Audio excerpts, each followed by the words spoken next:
आज के ज़माने में कब क्या कैसे कहाँ कौन और क्यों वायरल हो जाए कुछ भी नहीं कहा जा सकता।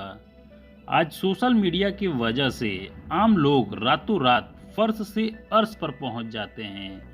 चाहे वो रानू मंडल हो या छत्तीसगढ़ के सहदेव दिर्दो या पावरी हो रही है गर्ल हो। सोशल मीडिया ने कुछ घंटों में ही न जाने कितने लोगों की जिंदगी बदल दी है।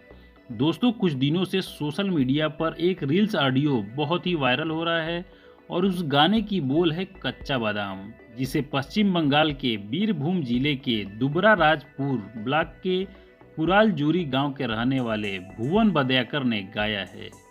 पश्चिम बंगाल के मूंगफली बेचने वाले भुवन बदयाकर ने ग्राहकों को आकर्षित करने के लिए कच्चा बादाम गाना बनाया था और आज इनकी आवाज़ पूरी दुनिया में पहुंच चुकी है। लेकिन दोस्तों, आज भी इनकी आर्थिक स्थिति बहुत ठीक नहीं है।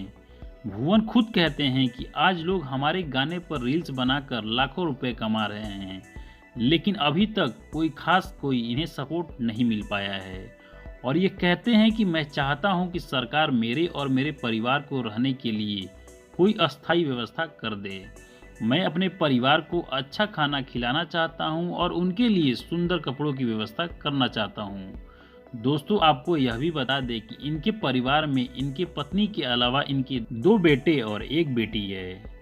दोस्तों, लगभग 1 दशक से भुवन बदयाकर घर की टूटी फूटी चीज़ों के बदले मूंगफली बेचते हैं। मूंगफली बेचने के लिए वह दूर दूर गांव में जाया करते हैं और रोजाना 3 से 4 किलो मूंगफली बेचकर 200 से 250 रुपए कमाते हैं। गाना वायरल होने के बाद इनकी बिक्री भी बढ़ गई है।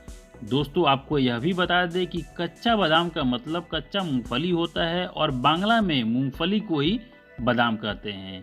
हमारी आपको यह वीडियो कैसी लगी मुझे कमेंट बॉक्स में बताइएगा, और आपको अच्छी लगी हो तो वीडियो को लाइक करके चैनल को सब्सक्राइब कर लीजिएगा, क्योंकि हमारे इस चैनल पर इसी तरह की वीडियो आती रहती है।